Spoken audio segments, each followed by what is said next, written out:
Hi, I'm Janice and you're watching Delish D'Lites. I've been blogging for 10 years now and I'm sharing all my recipes here on YouTube. Food has always been a central part of my life. I've been cooking since I was 11 and this blog is really inspired by my Puerto Rican heritage, my love for travel, and my love for food. If you love eating and you love cooking, please make sure to subscribe so you never miss a recipe.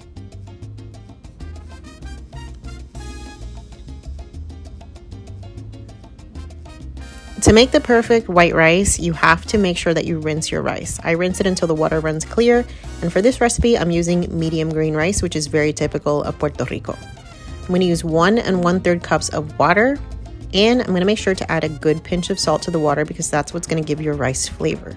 Now, to get the perfect pegao, or that crusty brown rice on the bottom, you have to add oil to your rice. I add about 2 teaspoons of olive oil. You can also use corn oil, canola oil, or vegetable oil.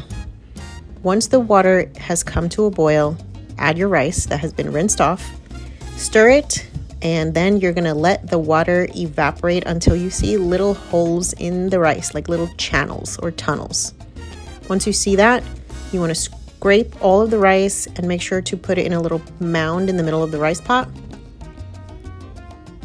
And then you're gonna lower this to simmer and you're going to cover the rice for 20 to 25 minutes until all of the moisture has been absorbed and it is fully cooked.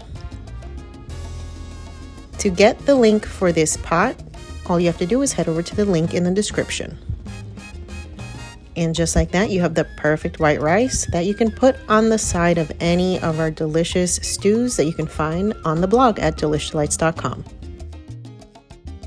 Thanks for watching. For the full recipe, as well as the ability to join our email list, go to delishdelites.com. That's DLITES.